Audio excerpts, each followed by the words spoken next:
Hi, Katrina. Hi. This is a great place to meet each other. That's exactly what I was going to say. Did you ever imagine that the first time we're going to sit across each other and talk about each other's lives, it's going to be recorded?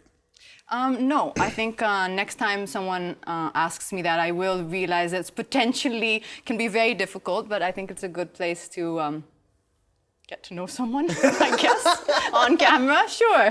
Yeah. Should we start? I think so. We should play the... Are you going first? Go we for it. we actually have Should to we do just it press the together? play All right. button. Yeah. Okay.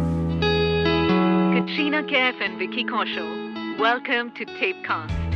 You've both had a fascinating journey to stardom, and we look forward to discovering the route to your drive and motivation.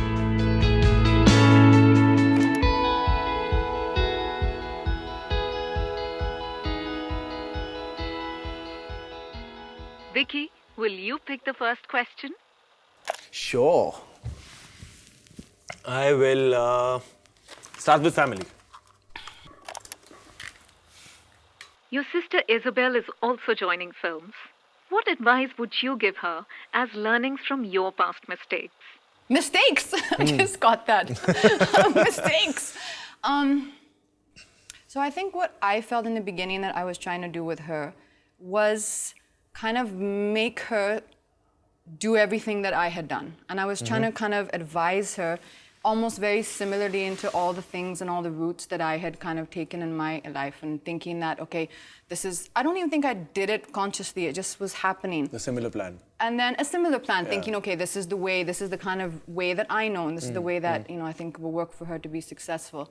And then now she's been here for about, I think, 8 or 9 months. The best thing I can do for her as a sister is allow her to discover her own voice and allow her to discover who she is, rather than trying to make her into, a person who I think, works for this industry or for any industry. Authenticity is always what works. Always. She's shooting for a film right now? No, she's just about completed a film, which she's... She's already... yeah, she's kind of just about in completion for a film she's done. Wow. So. Best wishes to her. Thank you. Okay, so now I'm picking a question for you.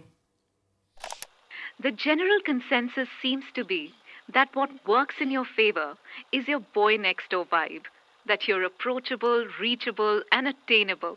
But as you become more successful, how do you continue to be these things? I guess by not taking success to your head, to let that be a sinking feeling than a feeling that you get comfortable with. To be very honest, I know I've been able to be part of good films and films that have made me reach out to a wider audience. I still go to cafes and malls and restaurants and do the same things that I used to do a year back. So, and it's also sometimes you have to realize that all they want also is just a couple of seconds from your life. All they ask for is a selfie. All they do is pay a compliment to you. That's all they do. And I guess I'll just lose myself if I lose all those things. Just that relatability, because that also I feel is an asset to me as an actor. You really need to have people around you who really kind of firstly know you for who you are, not the actor or not the professional side of you, but just who you are, and keep bringing you back to your reality. Sometimes it's just my mom who'll just see a certain change in the walk in one fine day, and no, she'll just be playing on her Sudoku in the newspaper, and she'll just be looking at me, staring at me, and she'll just be, "So theek hai, star ban gaya," and I'll be like, "Okay." So so I just, it's also a lot to do with the people you're surrounded with, and just be focused on your work. That's it. I am the same Vicky Kaushal that I was. It's just, okay, they just like me for my performances in the past few films, so they, I'm getting all that love and affection, which I'm very grateful of. But I should just be, this is the time I know that I can't take things for granted. Yeah, that's the biggest mistake people do. They lose focus on what it was that was working for them. And also there's this beautiful poem called If by Rudyard Kipling. Success and failure just the same. Just the same. And there's this beautiful word. He's called success and failure as imposters, which is so true. Yeah. Which is so true, and if you learn how to treat both of them the same, that's the trick. So, and I I genuinely try to do that. Try to treat success, or the times when I was genuinely just knocking around doors and just trying to meet people and asking for work. But aren't those just such great times when you look back at them? Or do you No, find it that... scares me. Oh, it does? Yeah, it does. It does. It makes me value my present even more. Because that time, actually, it was fun. When I That's was what- doing that, yeah, when you're doing being that, a you're part just of that free, grind, and yeah, you're there's- just free, you're fearless, you're just like, You're fearless because there's nothing to lose. You there's have nothing there lose, to lose. That's and you're the just part, you're yeah. just doing it for the love of what you want to do. And now it just, when you look back at it, it just makes you value this time even more, and that's why you just don't end up taking it for granted. I like what you said about your mom. I think she sounds like she's a very wise woman. And she checks you out and says, got my eye on you. That's important. Okay, I'll pick up a question for you.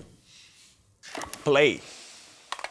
Karan Johar recently declared that it's the age of the actor and not the age of the star anymore. You've been a star for more than a decade. What is your response to that? I think it's always been the age of the actor. I think there is no such thing as a generic star. I genuinely feel that. No, I don't believe it's possible for any actor in the public persona to sustain for a very long period of time the public's interest unless they have been able to hold them by the craft that they are doing. Right. Earlier, it was just you and your movies. The audience didn't see you on Absolutely. platforms. They saw you on Friday in the cinema. Absolutely. And that was, for me, the majority it's been that way for the majority of the films that I've done.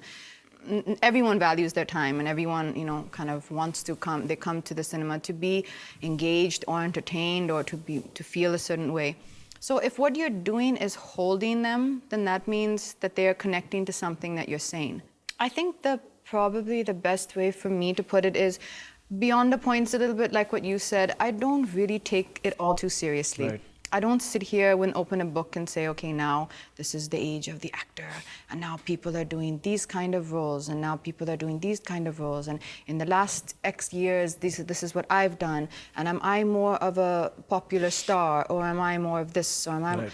I don't bifurcate it like that. Yeah. It's not my job to tell you what I am. Right. It's your job to see me and As what I see decide as. what I do for you. Correct. I think that you just can't take all the responsibility, the credit, the pressure, the acknowledgement, and think that it's all us that are doing it. So I don't get too particular into which tag and who's this star and who's a superstar, and at one point you're a superstar and now it's the age of this person, and oh my God, what will we do and where will, like I don't get into that. I just try and remain, like I think for you, you said it's your family that keep you grounded and you have those people around you who tell you that.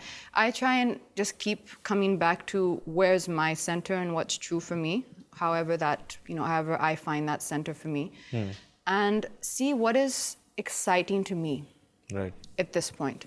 There was a kind of a phase recently where I realized that in a particular genre, I was not happy when I was there anymore. And it was a space that I had done for a long time. And all of a sudden, I just kind of had this really overwhelming feeling that this particular kind of, projection, which is required for this genre, was not exciting to me anymore. And simply as basic as the fact that I've done it. I've done it now. Right. So now, for me, the only thing I'm trying to do is look for things that excite me. Right. After a certain amount of time, you've also Correct. done and you've seen many of the beats. Right. You've seen all the beats that are there. So now what's going to challenge you? And for me, I realized right now, I think it's the places where I feel that I'm learning something. Wow. Where I feel that I'm learning something new. Either the director is teaching me, or even if the director is just the person capturing it, it's the people I'm trying to gather around me who are working with me. Do they have something I can learn? Can they teach me something new?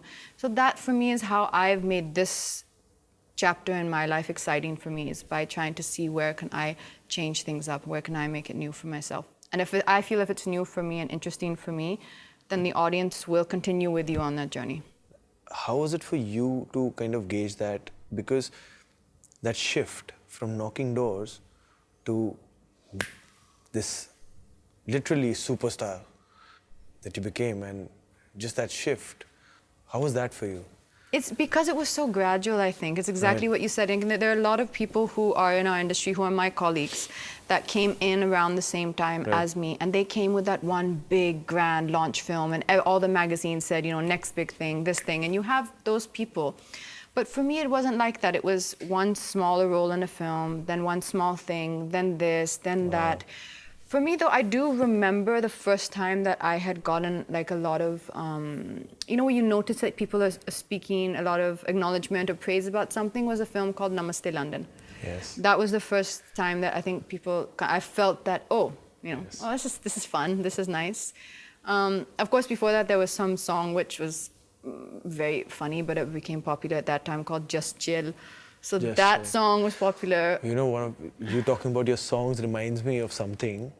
I was in an acting institute. This was back in 2009, second half of 2009. And one of our exercises was to look into the camera and dance on, as in like we had to express it to the camera and dance on Teri Aur. Look into the camera. And be all, Teri Aur, Teri Okay, so Aur. you're supposed to take the vibe of the song.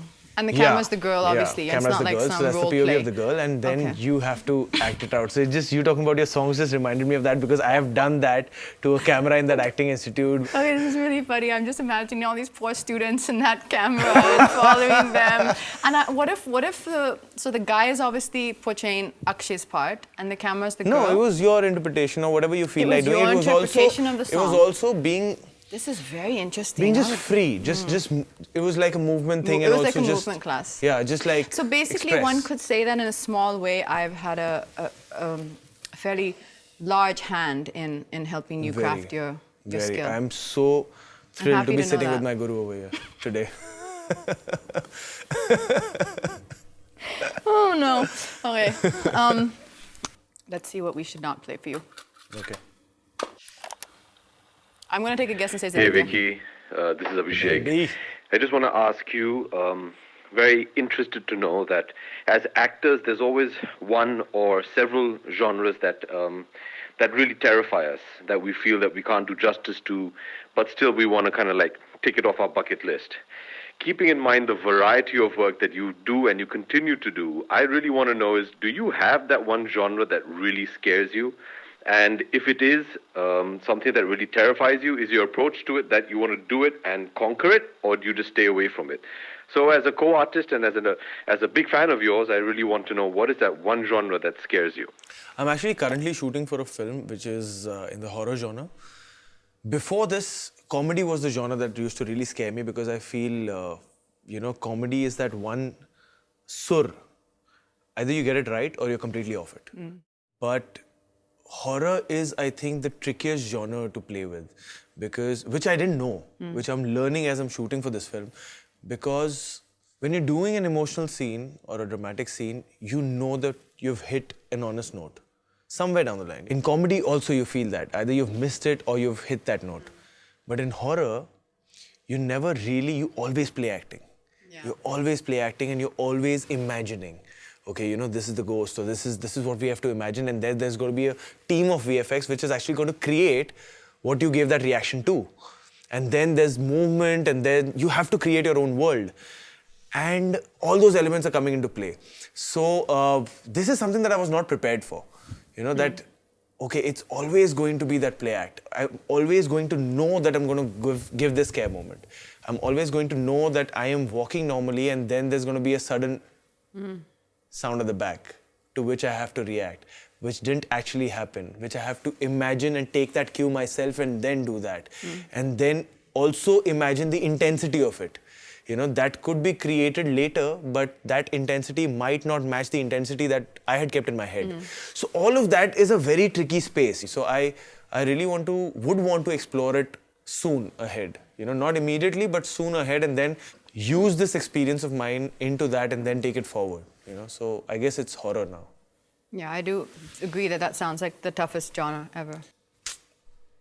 I'm going to pick up Self. Okay. In the last 2 years, you've emerged as a mature and confident individual who can hit it out of the park with a role like Babita Kumari in Zero. What enabled you to reach this place?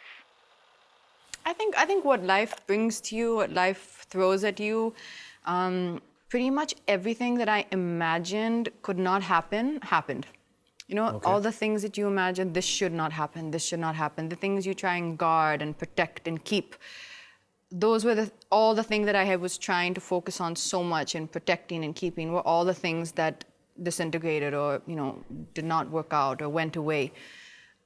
And then I think it's that moment where you kind of are faced with everything you feared and you realize that it's not so bad.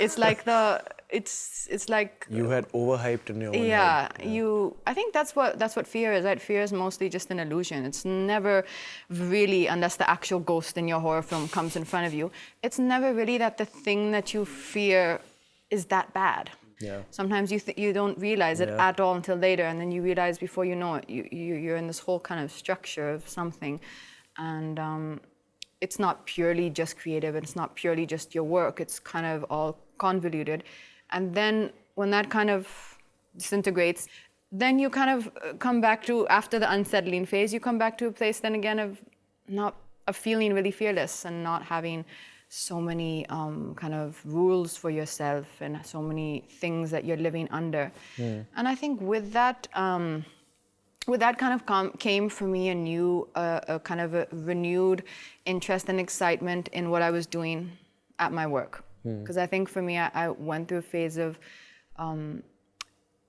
it's kind of like what you said, where I feel that when you're on set and when you're working, it consumes everything of you.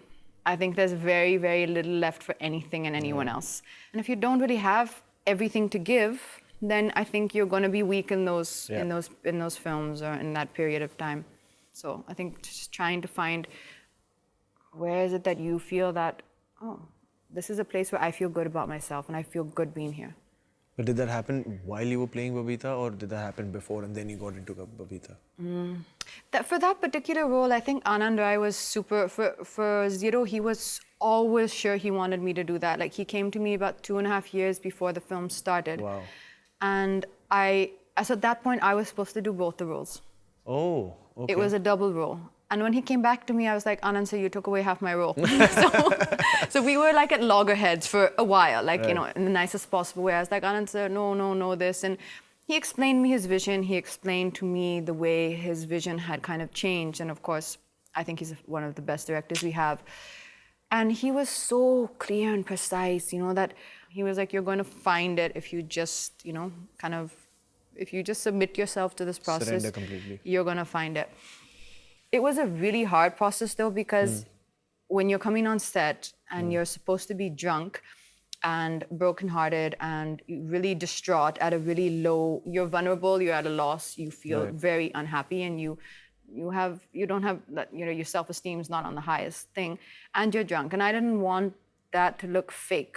And you can't really fake that. I mean, it's tough. It's tough if you're just gonna completely just be out there to kind of switch it on and off. Right. So when we used to come on set, there used to be like an hour and a half that me and Anand sir would just sit and talk. Wow. Sometimes it was about something related to what we were doing. Sometimes it wasn't. But he always knew, you know, that's the brilliance of a good director. What nerve to touch. Yeah. He always knew which road to kind of push me down, like kind of gently, and then kind of just let it play out. The only tough thing was, because of the CG, there was long periods between each shot. So let's say, you know, they're doing, say, even from a mid to a profile, sometimes that could be like hours. I think out of everything I've done recently, that was something which really excited me. Like, it was really fun to do that. Do you think also because it became like kind of an outlet for you to express what you have inside, to just do it through a character? Because that sometimes happens with me, and I really like juice it out, because I just have this garb of playing a character, but I really want to like... For me now, I've kind of understood it in a different way now, which perhaps I kind of had a different way of approaching things earlier. But now I feel that whatever it is, I personalize it in a very, very real way to me on my level. So it doesn't matter if something is sad, how is it sad to me personally from that lens. But I also just like the freedom. I like the freedom that he wanted. I like that incorrectness of everything. I just like that thing of, because also you're drunk, it also just allowed you to kind of just not have to do everything the right way. And that was, Yeah, be imperfect. yeah, that for me was just the most liberating experience. Yeah. That was the word I was looking for. Yeah. So now I'm going to pick one of these for you. This one is industry. Okay. What have you learned about things one shouldn't do from the artists around you? That's a great one.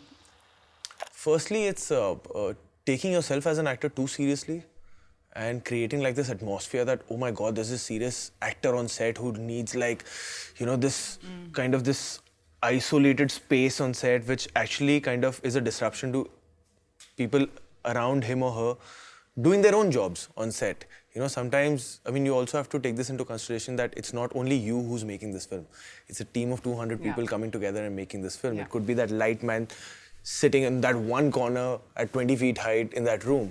Also, because I've worked with amazing actors, Ranbir, Alia, Sanjay Mishra ji, and they are so good with their lines, man. They are so good with their lines. That's what I've realized, that the magic that happens, that when you're just so prepared with your lines on set, that's amazing. So I guess, these two that are coming to my mind right now. What's the question, things you learned that you should not do? Yeah, should not do. So I shouldn't be ill-prepared with my lines when I come on set. Like that's what I that. meant, yeah. But I wouldn't think that you're ill-prepared. I wouldn't think you've ever come on set without really knowing your script like backwards.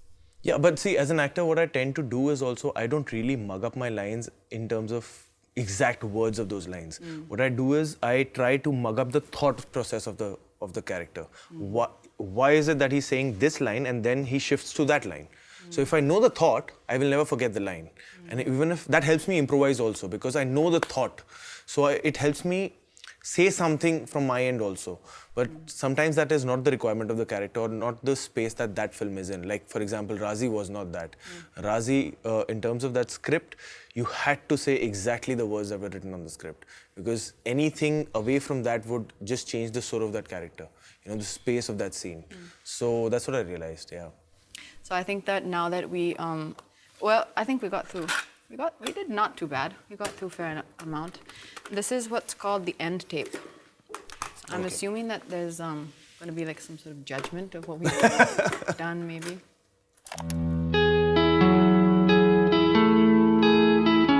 Thank you, Katrina and Vicky. It's been a pleasure to get to know you both a little better. We look forward to seeing you on screen.